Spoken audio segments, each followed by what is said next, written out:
By the time Jon Pertwee's third season as the Doctor rolled around, things were going fine. Ratings were up, the production process was generally happy, and Jon Pertwee was getting in some really good gurning.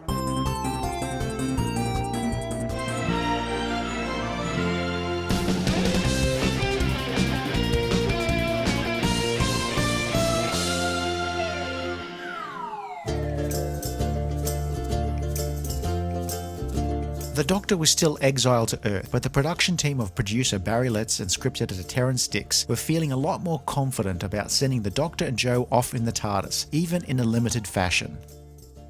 Kicking off the season was Day of the Daleks, the first Dalek story since 1967, and their first TV adventure made in colour. And oddly enough for a series about someone with a time machine, this is one of the few classic stories involving temporal paradoxes. The Daleks have reconquered Earth in the 22nd century, and a group of guerrillas have travelled back to the present to stop the bombing of a peace conference. Of course, it's a little more complicated than that. Their target, Sir Reginald Styles, was out, so they do what Amazon does in the UK when you're not home, and tried to kill somebody nearby, in this case, the Doctor. The Daleks sit tight in the 22nd century, preferring to stay in and chill and Netflix, and instead send their new henchmen, the Ogrons, to do their dirty work. The Ogrons are imposing, menacing, obedient, and let's be polite, slow-witted. We found and destroyed the enemy. Any complications? No complications. Most of them, anyway. Jo is accidentally transported into the 22nd century.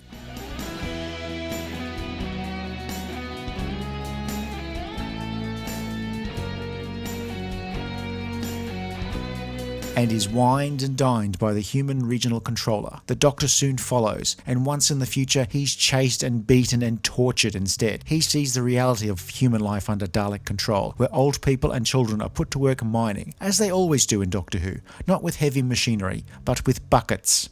The Daleks put the Doctor under their mind probe device, since it was the only way you could watch old episodes of Doctor Who in the days before VCRs. Rescued by the guerrillas, the Doctor works out who was really responsible for the Dalek takeover, and heads back to the present to put things right, but not before 3 Daleks and some Ogrons appear to gate-crash the party.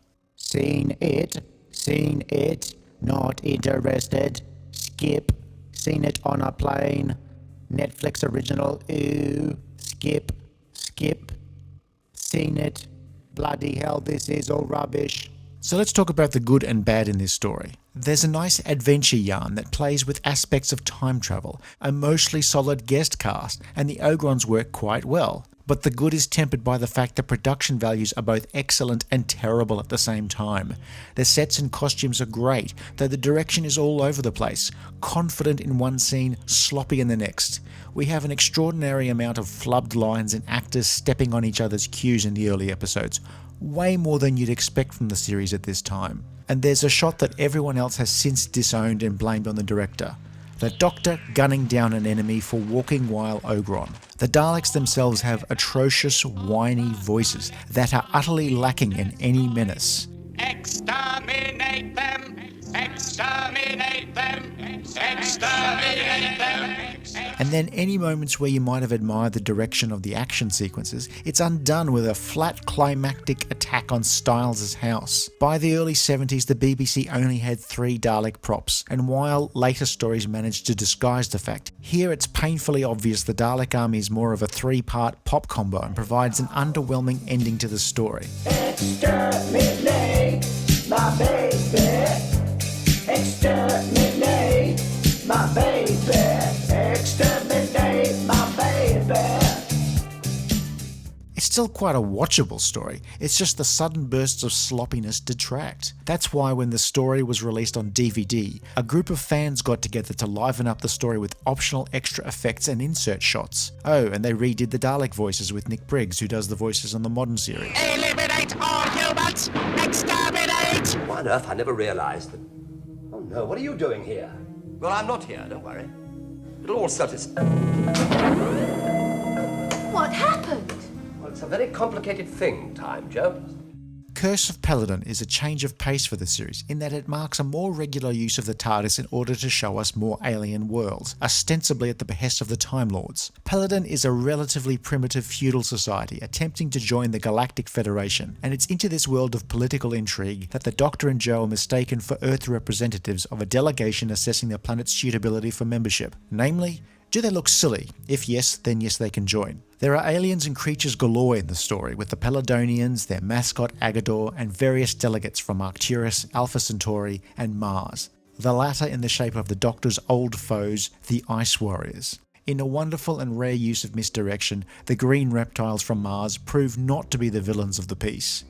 The Doctor saved my life. Now I intend to save his. The Doctor's gambling problem continues unabated.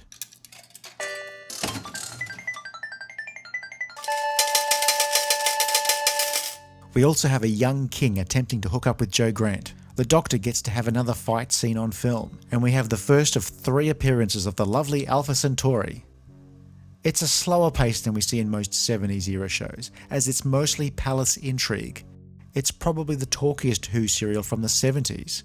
The parallels between Peladon and another primitive society joining some form of larger community or a union were deliberate, but not too heavy-handed. And we still have lots of fights and aliens and special effects. And Jon Pertwee singing A Christmas Carol to Agador.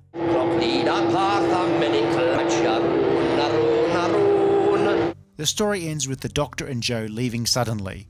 Jo wanted to ghost the rather clingy King Peladon, and the Doctor wanted to get back to his side hustle of cut-price laptop repair. Well, if I say so myself, I think that's a remarkably efficient piece of work.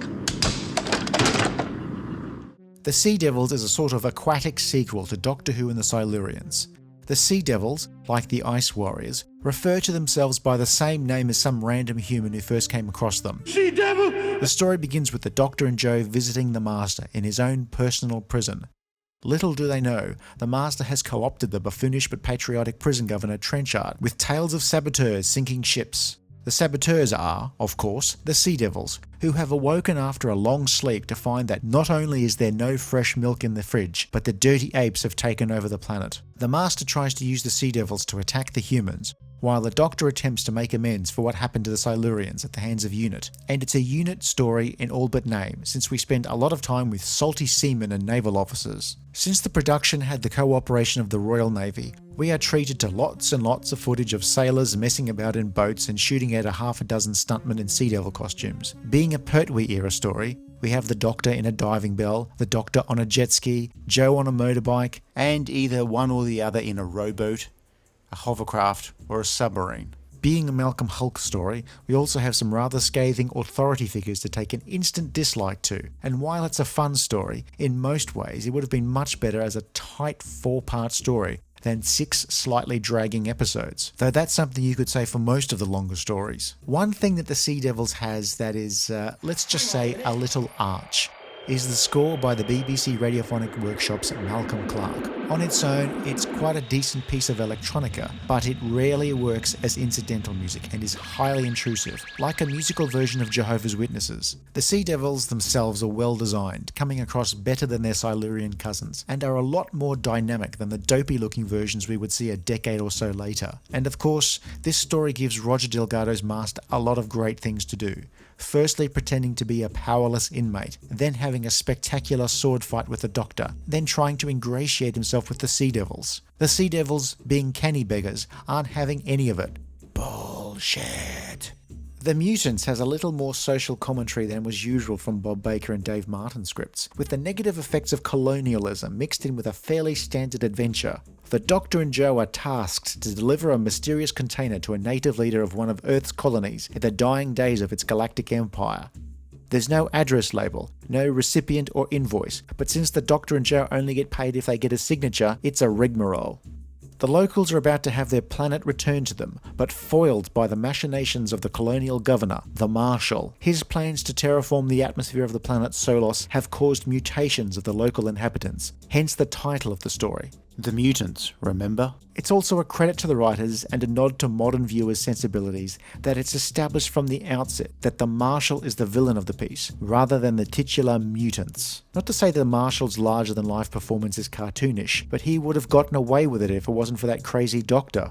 We have a pair of the Marshal's men who decide to throw in their lot with the Doctor, Stubbs and Cotton. We also have some tribal rivalries among the native population, some scientists with exotic-sounding European names, Jaeger and Sondergaard, and some mutants who are just misunderstood. While the Mutants has a decent level of production value, it does have one or two ambitious effect sequences that totally fail in every conceivable way. But this attempt to show explosive decompression wasn't anybody's best work. The story generally does a decent job of world building and telling a story over 6 episodes that only feels 1 episode too long, rather than the customary 2.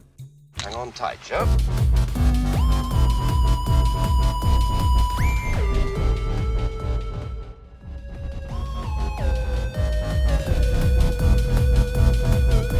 To end the season, we have The Time Monster, from the same writing team as The Demons, now credited solely to Robert Sloman, but actually co-written by an uncredited producer, Barry Letts. The Time Monster, for whatever reason, has none of the charm of any of the other shows written by Letts and Sloman. We have badly written scenes, terrible characterizations of regular characters that feel more than a little off, and the whole thing comes across as though somebody who had never watched an episode of the series decided to write a story. It's hard to comprehend that The Time Monster comes from the same writing team that wrote another 3 highly regarded stories before and after this mess.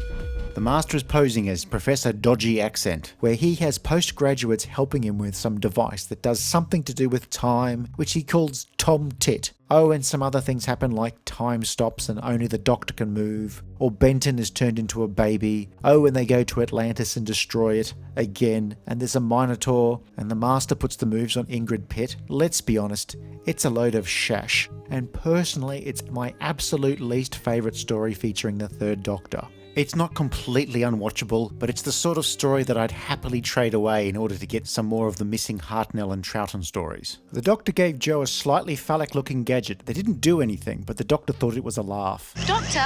We do get a new TARDIS set, used to represent both the interior of the Doctor's TARDIS and that of the Master, but it proved so unpopular it was never used again.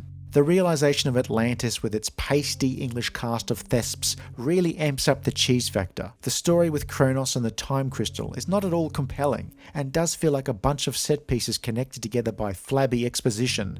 So while the last story stank like last week's socks, the entire season is another fine example of a mostly confident run of Doctor Who serials. 4 of the stories at least are pretty good. Next up, the program would celebrate a major milestone and initiate a popular tradition that would continue so long as the program was being made. That is, 2 doctors in the same room giving each other shit. If you enjoyed this video, please like and subscribe, leave a comment below, or check out some of our other videos. I met her on Scarborough, but she was a doll. I met her on Scarborough, but I was a doll. Exterminate my baby. Exterminate.